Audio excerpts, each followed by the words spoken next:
Ini mumpung kita rehat nih Kak, istirahat. Terus terang saya agak capek nih, tapi mumpung teman-teman lagi istirahat, saya mau tanya tentang sedikit aja tentang tes bakat.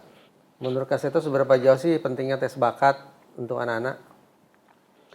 Kapan nih anak-anak saya harus mulai tes bakat itu? Sebetulnya saya mau curhat itu tuh. Ya, bisa saja dimulai pada saat anak-anak sudah masuk SD.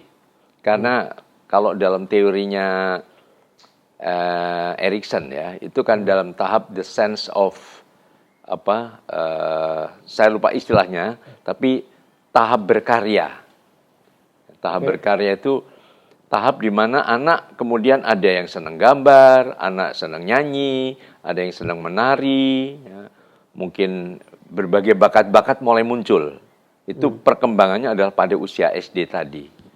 Jadi itu mungkin kalau orang tua memang ingin lebih cepat atau jalan pintas ya supaya cepat begitu. Tetapi di sisi lain saya selalu mengatakan bahwa orang tua ini pada dasarnya adalah psikolog terbaik di dunia untuk putra-putrinya.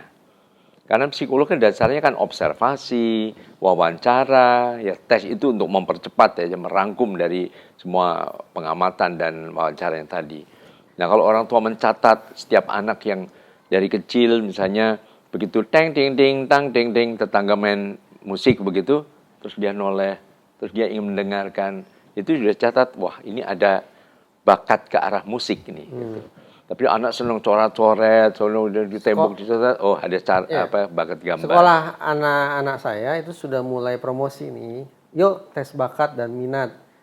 Yang paling praktis katanya adalah tes sidik jari.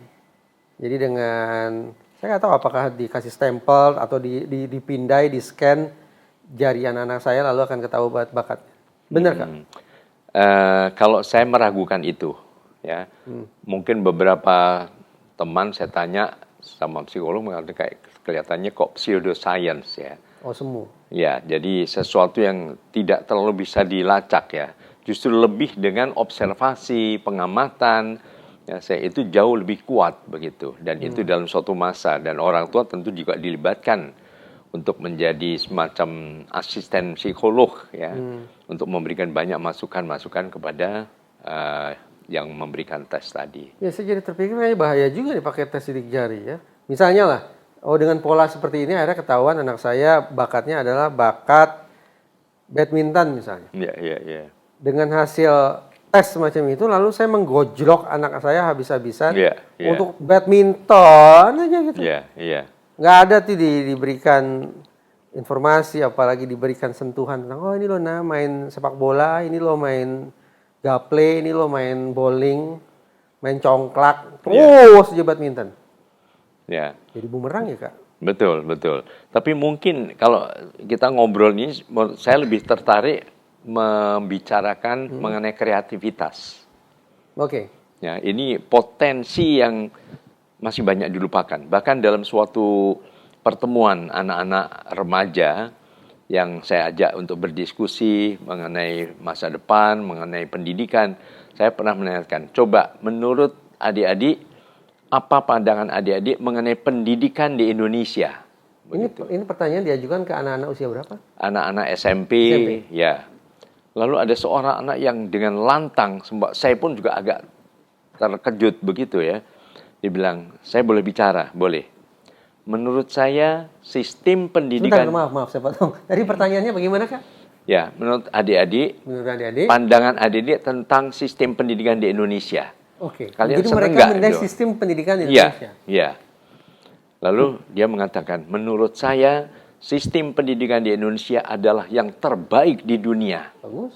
untuk membunuh kreativitas anak. Saya sempat kaget loh. Maksudnya gimana? Coba sekarang. Anak-anak kan semua pada dasarnya kreatif, penuh dengan ide-ide dan sebagainya. Tapi semua jadi kayak robot, harus begini, harus begini, harus begini, harus menghafal, harus begini. Semua pakai seragam, semua begini. Akhirnya begitu terjun ke masyarakat, banyak yang mati kutu.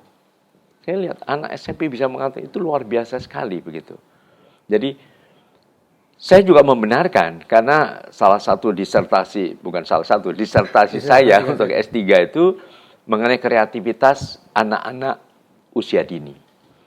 Nah, Isinya, Kak? itu ya di situ selain penelitian saya juga materi yang saya kumpulkan, saya mencatat juga salah satu tokoh psikolog Indonesia yang menyadarkan kembali pentingnya kreativitas diajarkan dalam sistem pendidikan di Indonesia atau diciptakan suasana kreatif di Indonesia adalah Ibu Profesor Dr. Utami Munandar. Beliau dalam disertasinya tahun 77 cukup menggambarkan, judulnya Creativity and Education itu. Ya, beliau menyadarkan itu pentingnya kreativitas. Ibaratnya antara cerdas dan kreatif itu berbeda. Cerdas itu mampu berpikir konvergen. Jadi mampu memberikan satu-satunya jawaban yang benar. Jadi misalnya 2 kali 2 berapa? 4. Udah nggak boleh diingat lagi. 4 kuadrat berapa? 16 misalnya. Nah, tapi kalau melatih kreativitas, kalau tadi otak kiri yang dipakai kan, merangsang kreativitas bukan 2 kali 2 berapa? 4 tapi. Untuk mendapatkan angka 4 dari mana saja kalau pakai jalur matematika. Bisa 2 kuadrat, bisa 2 tambah 2, bisa 3 tambah 1, bisa akar 16, bisa 10 kurang 6, beragam banyak. Sama saja, kalau sekedar pelajaran hanya ibu kota, misalnya ibu kota Indonesia mana? Jakarta. Ibu kota Malaysia mana? Kuala Lumpur. Ibu kota Manila mana?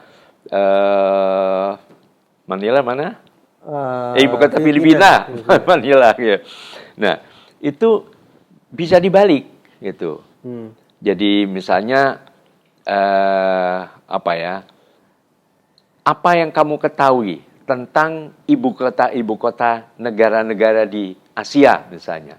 Nah, itu sebanyak. Yang saya tahu Jepang itu Tokyo, kalau ini jadi beragam banyak. Kalau misalnya sejarah bukan sekedar perang di Ponorogo tahun berapa? Jawabnya hanya satunya jawaban yang benar, yaitu 1825 sampai 1830. Udah salah sedikit salah. Tapi apa yang kamu ketahui tentang Diponegoro? Jadi tidak harus bisa perangnya, bisa anak buah beliau, Sentot Prawiro Dirjo, Kiai Maja, dan sebagainya. Jadi ini yang perlu dikembangkan pada sistem pendidikan di Indonesia. Jadi berpikir bukan konvergen, kalau konvergen satu jawaban yang benar, tapi divergen, alternatif. Ini topik menarik, Kak. Topik menarik. Kenapa saya katakan menarik? Karena saat ini sedang menjadi kebutuhan saya nih terkait dengan anak-anak saya. Mudah-mudahan nanti kalau teman-teman udah balik, kita bisa jadikan satu episode tersendiri nih. Ya, bagus. Tentang kreativitas ya? Ya. Oke.